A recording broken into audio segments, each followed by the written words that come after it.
Hi, guys. Welcome back to Random Thoughts. I'm your host for today, Ashley, and we are here with the Marie herself, Drea. And today we're going to be talking about something that Drea doesn't really talk about too much, but if you know her, you know that it's something that she's gone through and experienced. And today we are going to talk about the accident. Car accident. The accident.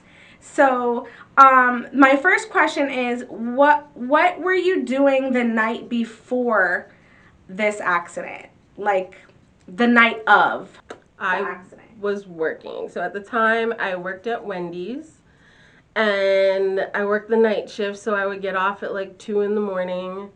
And during the day, I had a boyfriend who was having a baby with his baby mom. It was their second kid.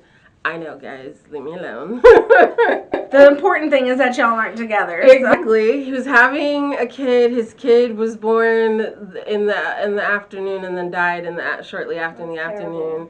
And he showed up at Wendy's like high as a kite with his friend. And so his kid had died that same day? That same day. Oh my gosh, I didn't realize that. Yeah, so he came through the drive-thru and he was all, hey, and I'm just like, I'm so sorry, da da da da. And he's like, I'm gonna come back and pick you up. And I'm just like, it doesn't sound like a good idea, but okay. And so I was working, I got off at 2 a.m. When I got off work, though, the friend's girlfriend was driving and she was sober. So I was like, okay, I'll get in the car with them. They wanted to go out to Delaware. Now, mind you, I lived at the time in Chester, so Delaware's like, yes, it's a state away, but it's like an hour tops. And they had this restaurant they wanted to go to in Delaware, and so that's where we were heading. That's so weird to go an hour away just to go to a restaurant. I know. We never even made it, so. Okay, and then what do you remember about that car ride leading up to, like, right before the accident? I remember the girlfriend of my boyfriend's friend driving. I remember my boyfriend just looking really sad, like he was gonna cry. I kept trying to hold his hand and like cheer him up.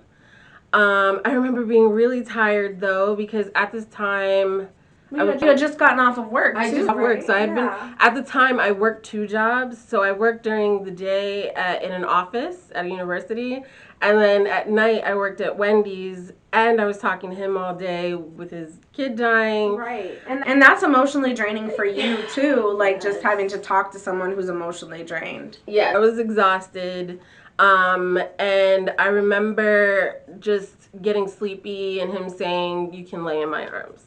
Oh. That was the last thing I remember. And then the next thing I remember was being in a hospital and hearing him cry. And that's what I was going to ask is like after the accident, how long after that moment do you recall having memory and recollection again? Like, what was the first thing that you thought waking up in that hospital? So I don't have visual memory of what happened. I have auditory memory of waking up in the hospital. I remember him crying and me going, "What's wrong? Everything's okay. It's okay." And I remember him holding my hand and crying, and I'm like, I don't know why he's crying. And then I don't remember anything for about 3 weeks. Wow. So you remember like immediately, yeah, like after being in the hospital, and then like it was almost as if you had went to sleep and then woken up. Wow. Yes. But I'm told by my sister and mother that I had full-on conversations with the family. What? So but I don't remember these conversations. That's crazy. The next memory I have is being in the ICU and my sister hugging me and talking to me, and this was all 3 weeks later. 3 weeks later. I remember that 3 weeks later, and my mom helping me to get up so that I can get out of the bed and sit in a wheelchair. And she did my hair and was trying to make me feel better, and they were getting ready to move me to another unit because I was doing better. But my 3 weeks in the ICU, I don't remember anything. I've been told lots of things. I had full-on conversations. I was joking. everything, but I don't remember. So the conversations that you were having, unbeknownst to you, from the testimony of those who said that you were having these conversations, did they say that like it seemed like normal you, or did it seem like your conversation was like somehow not you or off in any kind of way? They said it seemed like high me. Okay. Well, I mean, I'm sure you were under like medication. Yeah, I was on a lot of medication. Yeah. So what had happened was I fell asleep in the car. And at some point when I fell asleep on the drive to this restaurant, they swapped drivers. And the very high, not my boyfriend, but his friend was driving. And for some reason, he swerved off the road, flipped the car, and slammed into a wall. And so all of them, because they were sitting upright, got thrown from the car. And because I was laying down in the car got smashed on top of me. And so I was asleep and couldn't get myself out because I was asleep. They used the jaws of life. They got me out and they took me to the hospital. And so I was in the ICU because I couldn't walk. Like literally my pelvis was crushed, my tailbone was crushed. Like I couldn't move. So they said I was having great conversations, but I had no idea what was going on, and I just kept talking like everything was fine. They said I went through several surgeries. I'm like, I don't remember any of it. Did anyone else in the vehicle have injuries? No. Wow, so you were the only one that got hurt. Only Wow. one. Did the person that was responsible, which was the friend that was driving, show any remorse for the situation after the fact? No. He was arrested. At the time, he was on the run from the law, which I was hanging out with not the greatest crowd. Which I had known the week before.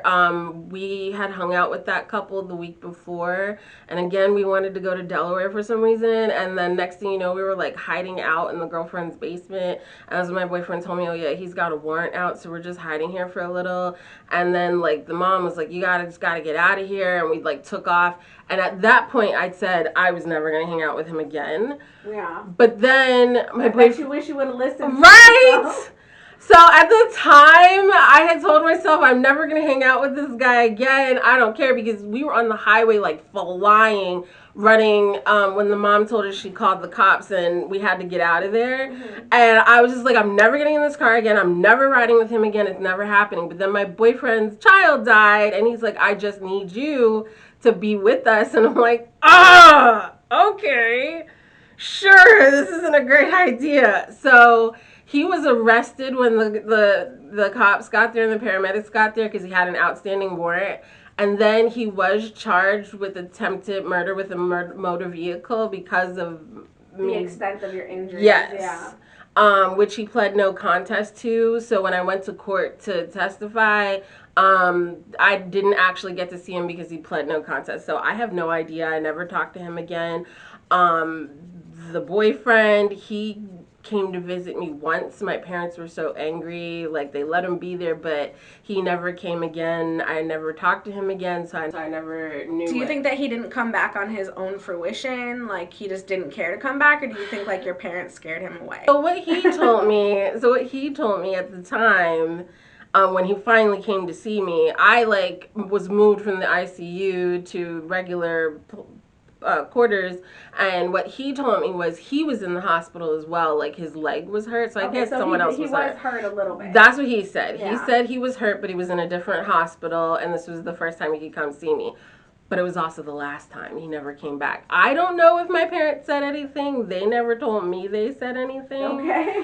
I wouldn't be surprised. My dad was pretty intimidating. And anyone hurts his babies, he's like pretty like, I'll go ham on you. So I wouldn't be surprised if he was intimidated, but like he never even called. I only heard, so when I went back to my job, I went to visit them. My manager, she wanted to see me, and my mom took me. And one of my old coworkers came up to me and was like, he says he still loves you. And I'm like, you still love me, but you ain't called. You ain't talk. I didn't need to see him again. Right. I really didn't. Do you feel like with you not having been able to speak to the person that was driving or to be able to have heard them apologize that that it's some like have you ever felt like you needed closure at all? No. Okay. No. When you were in the hospital, you said that your mom was there, your sister was there, your dad was there, the boyfriend, had came to visit once. Do you remember anyone else that had came to visit you? Oh my God, I had so many people come visit. I had my high school best friend came to see me. Two of them actually. I remember one, she came like literally the same day as surgery, and I had a spiked fever that happened because of an infection or something. And she started bawling watching me like suddenly like panting like stuff, and I'm just like her and her boyfriend were there, and I'm like, guys, I'm sorry. She's like, what are you saying sorry for? I'm like, I'm so sorry you're seeing me like this. She came, my grandma's sister, one of my favorite aunts, Aunt Betty came. Like any family I had that lived in Jersey, like they all came to visit me. My bio dad came. My siblings. Oh, my nephew Gabe was only 2 at the time. Aww. And he came, but only once or twice because eventually I ended up getting an infection that I was in the hospital for 3 months. So 3 months? Yeah, so I couldn't walk. I literally. You must have had like a ton of stuffed animals and flowers and all. I had a lot of flowers, but Yeah. not animals. I wasn't into that. But a lot of Yeah. people brought me flowers. My mom is, I guess my mom's still an artist, but she had this painting, like, so you know the paintings that are in the middle of the hallway that's not yours? Both of those were given to me. You're gonna have to show me. I will. Both of those were given to me while I was in the hospital. Aww. One was painted by my mom. The other one was painted, was an ink drawing by a friend of my mom's who's an artist. So like I had a lot of support. That's awesome. And it was, God, like I mean, even my ex-boyfriend came. I couldn't believe that. One day I just woke up and he was there and I'm like, what are you doing here? But he's just like, I heard through the grapevine you were in an accident and I had to come see you. And I was just like, oh my God. Like, I literally felt like a celebrity. Like, I had so many people, except for the men who I was dating. Even the girlfriend, so it was the girlfriend's mom's car. So she actually came to see me like 3 or 4 times, but mostly because she was trying to get them not to sue her. Right. My mom's car insurance was suing them to pay my bills, and she was like, we weren't even driving, this isn't fair, da, da, da, da. Doesn't matter. But it's your car, lady. And so like she was upset, but she showed up like 3 times to offer like apologies and like beg us and all that kind of stuff. I don't know exactly what happened with suing. My parents sued a lot of people and we managed to get the bills covered. So so how long was it for you to fully recover? I know that you said that you were in the hospital for like 3 months, but like I'm sure even after you got out of the hospital, like you were still dealing with residual. Yeah, so after the first 2 months they told me I would leave in a wheelchair and I would never walk again. Wow. And my dad didn't like that answer. So of course you had physical therapy. Yeah, my dad, they didn't want to give me physical therapy. I didn't have health insurance at the time. Oh. And so my dad, because I wasn't on my parents' insurance, I was 20 by then. And my dad, I love my dad so much. He's just like, yeah, no, that's unacceptable. You guys are gonna figure something out. He talked with the nurse, he talked with the doctor, they pulled some strings, they got some things paid for, and I got to go to rehab. Nice. So after 2 months of being there, they moved me up to rehab, which is crazy because Angel's grandmother, her dad's father, was in the same rehab, and I met her before I met her son, which was crazy. Wow. But yeah. What's with you having all of these, like, I know you before I know you moments? Right? It's nuts. I thought I was special. But yeah, so they moved me up to rehab. I was there for a good month. I was learning how to walk with a walker and all that. So I did not leave there in a wheelchair. I left there in a walker. Yes. And then when did I get out? I want to say it was August when I got out. And you got in there when? June. Wow. Yeah, it was June. I got out in August, and then October, on my dad's birthday, I surprised him and walked without the walker. Nice. So October, I was able to finally start walking without the walker. Not long distance, but a little better than I was. Yeah. By January, I was in college. I was like, guys, I want to go to college. I don't want to do this anymore. I don't want to sit around. And I was walking on my own again by January. What was the hardest part about the recovery process? Boredom. Boredom? I was really bored, and I was angry with the world. Like, I was depressed. I really should have seen a therapist, but I didn't because I was like, I don't. I feel like hospitals should just employ therapists as part of their staff to help people who are in their long-term deal with that. Yeah, there were several steps that were hard. So, the hospital wasn't the greatest hospital. They weren't washing me all the time, and I developed an infection that I've showed you my butt before. It's like encased. When you were in the hospital. Yeah. So it's caved in, and that's from them not rotating me, and I developed like a virus that like ate a hole in my ass. So I have the typical hole in your ass, and then my whole butt cheek has like a hole in it on the side. And my neighbor, who was one of my mom's best friends at the time, was a nurse. And when she came to visit, she was like, "This is ridiculous." And she like got me out of the bed, changed me from head to toe, washed me up. They got me surgery on that butt cheek, and I had to get plastic surgery for skin off my leg to fix that. Skin graft? Yeah, I had to do a skin graft, so that was difficult.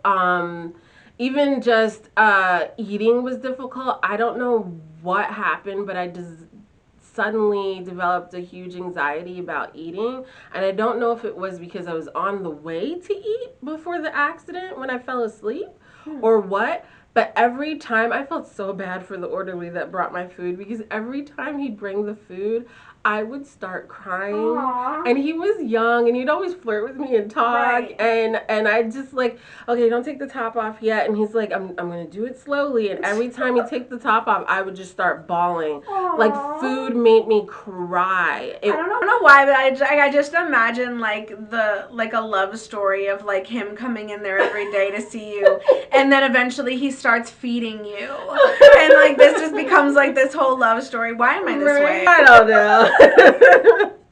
But like, he had like the best bright smile, and every time he'd bring the food, I'm like, I'm gonna eat it this time. I swear I'm gonna be okay. And so you didn't even eat the Jello? Like, girl, I didn't eat anything for 2 months. I ate nothing. I couldn't do it. I would get physically sick, so they started just giving me like protein drinks and vitamin drinks to get me to drink. That it wasn't until I moved to rehab that I finally started eating. So that was tough. And then when I went home, I didn't go home. So at the time I lived with my sister in our own place. I went home to my parents in a walker, and the only room they had for me was upstairs, so I was kind of trapped in the room all day. Yeah. And my Aunt Betty came to be with me to take care of me. And I felt so bad because at the time she wasn't my favorite aunt yet. She was just my grandma's sister, and I was just like, oh, what are you doing here? And I felt bad because like I was mean to her, and I had the nastiest attitude, but like she was there for months, and then eventually like she wore me down. She became like my best friend, and she would ignore my attitude. She would just keep reading her Bible and watching TV, and if I'd be like, I don't want to watch this, she'd be like, all right, Andre, we'll find what you want to watch, and she'd keep flicking. And bless her patience. Right? And she just was so wonderful to me. I finally broke down and started crying and telling her how much I love her and thank you for being there with me. But I felt lonely because everyone else had jobs and lives, and they had to go on, and you're not in the hospital anymore. What do you know? So no one was really seeing me. So I was super depressed.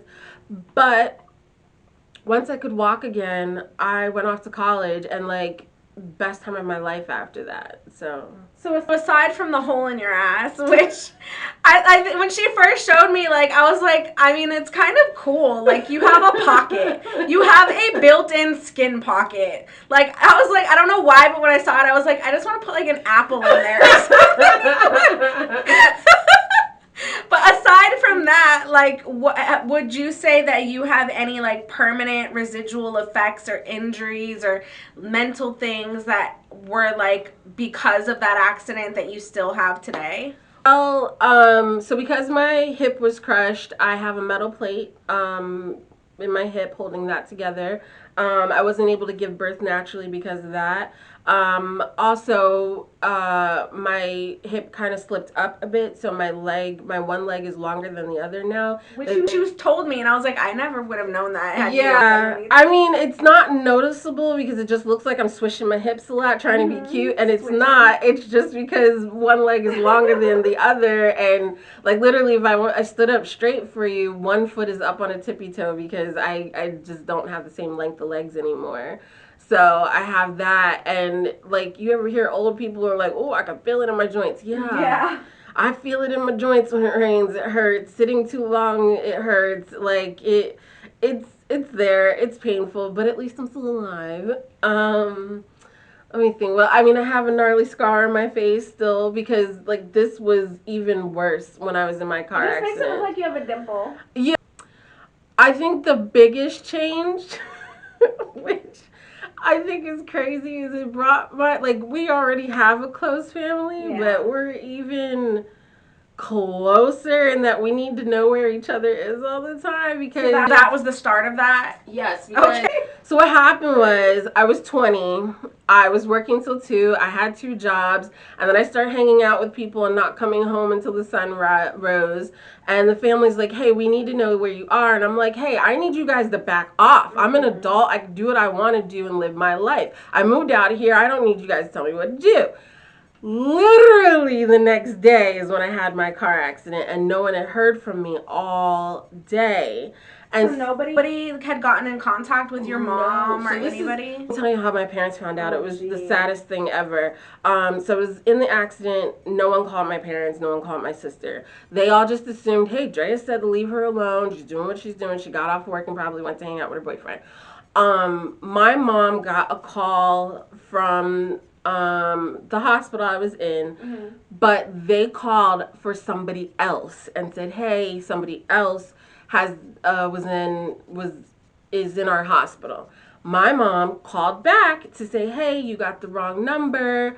What do you mean somebody else? Like they said, like they basically Joe Schmo. Hey, Joe Schmo was in the hospital. Da, da, da, da. And my mom's like, whoever this person is, like their family's not notified because they got the wrong number. So she called back to say, hey, you got the wrong number. I want you to make sure you notify these people. They say to her, and it never crossed your mom's mind that it was you. No. They say to her, what did you say your name was again? This is how janky this hospital is.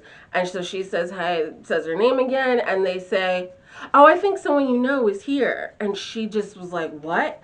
And then they told her, yeah, Andrea, she's here. She was in a car accident. She just dropped the phone. She started bawling. Like, she had no freaking clue what happened. That's terrible. So then she calls my sister at work. They all came together and then got to the hospital. How long after you being admitted was this? At least 8 hours. Okay. Several hours. Yeah, because my car accident had to be in like 3, 4 in the morning. Yeah. Did you ever get to go see like the vehicle after? No. Never saw that. That's crazy. I just described everything. Do you feel that your life would be different at all in any way had it not have been for that accident? Like, in what way do you think that your life would have been different? I don't think I'd be here, specifically North Carolina. So how did the accident impact you moving to North Carolina then? So at the time, I was in my, oh my God, I gotta get away from my family mindset. And I was trying to save up the money to move to Florida with my grandmother, so that I could go to art school out there. And this guy was supposed to just be a diversion. Like, I didn't even want a serious boyfriend, and I told him that. But he's like, I want you to be my girlfriend. And I'm like, oh, okay, fine, whatever. And my plan was to dump him before I moved to Florida. and I was saving up money working 2 jobs so that I could do that. If I hadn't gotten this car accident, I would have been able to do that. Is that the only thing that you feel would have been different? Is like you living here? I mean, I'd be a whole different person. I wouldn't have lived in Florida. I wouldn't have gotten in my car accident. I wouldn't have met Angel's grandmother the year before I met her in real life. So when you saw her, you had actually talked to her? I did. Oh, wow. She was the only other black woman in there, and at the time I thought she was my age. Like, she looked so young. Wow. And so, like, she was in rehab, and we both were in wheelchairs, so I, like, wheeled up to her table and, like, tried to talk to her, and she was just kind of like, okay. So you gotta tell me, when you had reunited with her after the fact through Drew's family. Oh, it was crazy. So a year later, that January, I went off to school. I moved into an apartment in a whole nother town, and then like 3 months in, so I was in my second semester when I met Drew, and we immediately were like, oh, we're together. He moved in really fast. And then he's like, I want you to meet my mom. And he brought his mom and his brother and his godmother over. And the minute she walked through the door, she and I locked eyes and were like, oh my God, it's you, it's you. And he was so confused. He thought that I was like a friend of his mom's or something. I am older than him, but not that much older. But he's like, did she lie about her age? Is she even older than I realized? And we just both were like, oh my God. And she's like, I always wondered what happened to you, and I'm so glad you're okay. And so do you still stay in touch with her now? I mean, she's my child's grandmother, so yeah, I reach out every once in a while. So the last question was like, after, I mean, I guess you were asleep, so probably not, but after the accident, did you have any hesitation towards like driving again? Yes. Okay. Girl, I didn't even want to get in a car. Yeah. A matter of fact, a year after, a year, not even a full year, that Thanksgiving after my accident, I got into another car accident where the car was totaled. My parents decided, like, I didn't have a license, so I never drove, but my parents decided they were going to buy me a car, and it's going to make me get a license so I'll be okay and not have to rely on other people. And they bought me an Isuzu Rodeo, right? At the time, we were going to Jersey to go see my grandparents for Thanksgiving, and so my sister was like, let's take your Isuzu, it'll be safer, because she had like a Nissan low to the ground, whatever. And I'm like, okay. And so we go to my dad's and pick up all my sisters, and we have baby Gabe in the back, and my dad's like, oh, just follow me. Guys, this is before GPS, so we've never, like, as young adults, never driven to my grandparents on our own, so we don't really know how to get there. Printed out MapQuest. I know. We didn't think of that. We're like, we'll just follow Dad. So we're following Dad, but he is flying down the highway, and he goes from the fast lane to the exit like this without even signaling. So my sister decides to try to follow him, and goes from the fast lane to the exit, flips the car, and it like smashed the top. Like, we start rolling toward the guardrail. Was anybody injured in that one? No, we were all okay, thank God. Matter of fact, the first place my brain went to is, well, thank God I'm awake for this one. Right. My two sisters in the back, their seatbelts came loose, so they went flipping with the car, and they were holding pie. So by the time the car stopped moving, there was like pie all over them. Gabe was strapped into his car seat, so he was fine. And my sister just freaked out. She was like, I'm so sorry. Oh my God. Da, da, da. And like, she was crying the whole time. And I was luckily okay, but because I had just been in a car accident, they forced me to go to the hospital. And the whole drive back from the hospital in Jersey, I just, like, I had my eyes covered. I was so scared. I definitely think that the trauma being through 2 car accidents in 1 year caused me to be afraid of taking lefts. I definitely think that's where my left turn issue comes from. Anyone who knows me knows I hate taking lefts. It's been a long time. I didn't get my license until I was 24, and that's because I moved to North Carolina, and you cannot get around out here without a license. Like, do like a 20-minute detour I to will. avoid doing a left I turn. hate It drives me crazy. But I think it's definitely my anxiety of thinking of getting in a car accident. I'm more of a defensive driver because I'm afraid of being in a car accident. And knock on wood, I've only been in 2 car accidents since I started driving, and only one was my fault, and neither did I flip. So I do think I have anxiety from those accidents. I'm getting better with my lefts, okay, people? I will do them, but if I'm not familiar, I will take 20 rights. I will.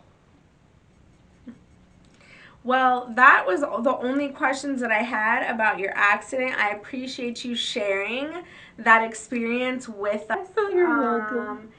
And for everyone that is watching, don't forget to like this video, share this video, subscribe if you have not already, and leave a comment. Tell us, if you yourself have been in an accident, and if so, like how that has changed your perception of driving now. And we thank you for watching. Bye. Bye.